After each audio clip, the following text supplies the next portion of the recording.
Pemirsa, meski banyak dihujat akibat kasus penyerangan ke LP Cebongan, rupanya tidak semua masyarakat menyalahkan Kopassus. Gerakan 1 juta dukungan untuk Kopassus muncul di jejaring sosial Facebook. Bahkan dukungan itu telah di-like lebih dari 700.000 orang. Seperti apa tanggapan warga Jakarta terkait dukungan pada Kopassus dalam masalah Cebongan? Gerakan dukung 1 juta dukungan untuk Kopassus, 1 miliar dukungan untuk Kopassus. Menurut Bapak gimana Pak soal gerakan? Ya seharusnya sih emang harus didukung. Siapa yang didukung? Kopassusnya nih, soalnya kita harus menunjukkan keberanian. Nah, setelah kita tahu ada yang berani, kenapa mesti nggak didukung? Ya kalau menurut saya kalau kalau Kopassus itu benar, ya kita dukung. Tapi kalau misalnya Kopassus, walaupun dia itu aparat negara, kalau dia salah ya ngapain kita dukung gitu. Tapi kalau untuk kasus Cebongan sendiri gimana nih? Karena saya nggak ngikutin persis kasusnya, sepertinya kalau misalnya Pangdam sendiri dicopot, berarti kan memang salah. Karena mungkin Kopassus sudah banyak yang diperjuangkan atau yang lebih layak lagi lah. Biar bisa berbenah diri juga, nggak selamanya Kopassus berperilaku seperti itu. Walaupun Kopassusnya bunuh tahanan di LP gitu? Ya itu istilahnya nyawa dibayar nyawa sih. Iya. Wajar ya? Wajar. Kalau dengan kekerasannya itu saya nggak setuju. Dengan kekerasannya nggak setuju? Cuma kalau dengan Kopassusnya saya langkahnya semakin bagus sama ini dari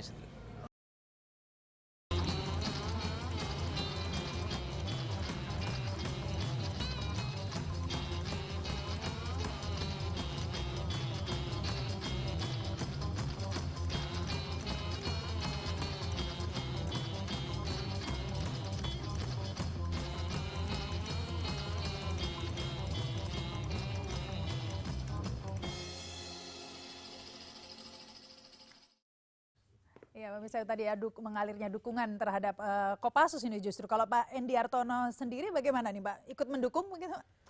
Iya, dukungan tuh kita lihatnya begini. Jadi satu, barangkali tadi yang saya katakan ada suatu kehausan ya untuk masyarakat itu mendapatkan rasa aman yang selama ini barangkali dirasakan oleh masyarakat itu jauh dari harapan. Lalu ada suatu kejadian yang itu bisa ditafsirkan sebagai suatu upaya atau suatu yang menyebabkan kemudian rasa aman ini terpenuhi, satu. Begitu. Yang kedua, barangkali masyarakat kita mesti memberikan juga apresiasinya bahwa kemudian setelah dilakukan itu tanpa bertele-tele, lalu para prajurit ini kemudian mengakuinya dan siap untuk bertanggung jawab dengan sanksi apapun yang akan nanti diterimanya pada saat proses pengadilan militer, begitu.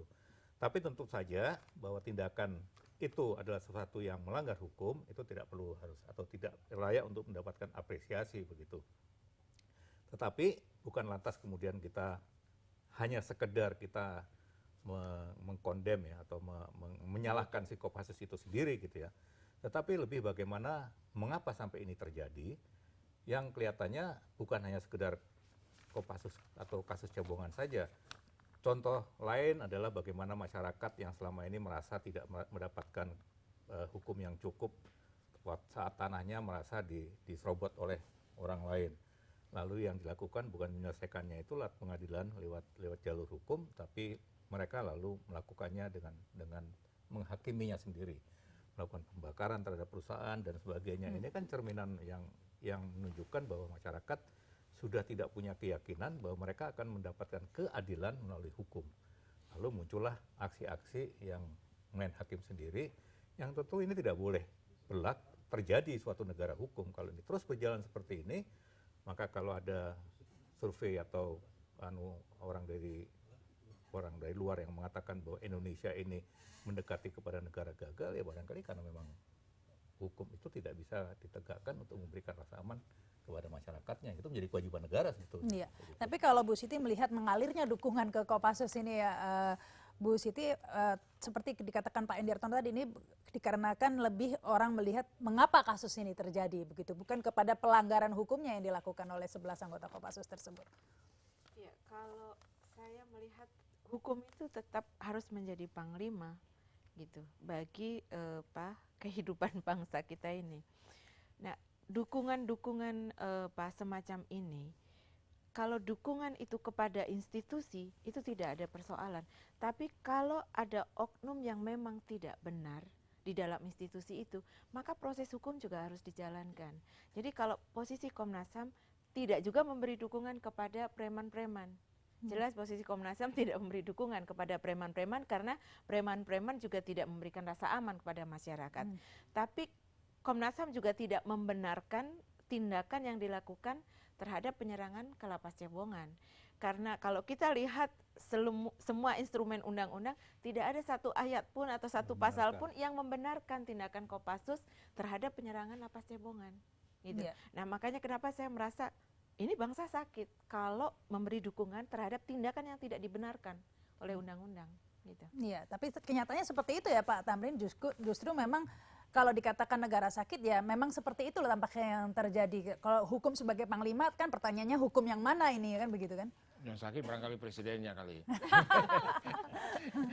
Atau yang sakit barangkali Kapolri dan komandan-komandan di kepolisian. Karena mereka tidak bisa menegakkan secara tegas hukum itu. Nah kemudian cara-cara yang dulu-dulu itu diteruskan, business as usual gitu. Tidak ada satu terobosan dalam penegakan hukum yang benar-benar masuk ke substansi, nggak ada. Jadi mutar-mutar, jadi kita dalam satu siklus yang tidak berujung begitu, mutar-mutar. Kalau menghadapi negara yang sakit dengan siklus tak berujung ini Pak Endy Hartono, menurut Anda solusinya ke depan apa ini? Iya, saya barangkali tidak melihat sepesimis itu ya. Tetapi bahwa negara itu harus mampu memberikan rasa aman kepada warganya, itu memang kewajiban. Dan jangan sampai terjadi lalu mayoritas masyarakat merasa bahwa negara betul-betul tidak memproteksi mereka, sehingga lalu muncullah tadi ada premanisme di bidang hukum. Artinya mereka lalu melakukan menghakimi sendiri terhadap semua permasalahan hukum yang dirasakannya. Tidak lagi melalui jalur hukum, karena mungkin kepercayaan terhadap hukum ini sudah makin hari makin menipis, dan itu menjadi pekerjaan rumah kita semua agar bangsa ini yang mengatakan pada pasal 1 ayat 3 Undang-Undang Dasar 45 bahwa negara Republik Indonesia ini adalah negara yang berdasarkan hukum, itu betul-betul terwujudkan, bukannya sekedar sesuatu yang ya, pekerjaan kita semua ya Pak Endy Hartono, bukan hanya presiden. Kiranya harus begitu. Baik, terima kasih nih Pak Endy Hartono, Bu Siti dan juga Pak Tamin Tomagola.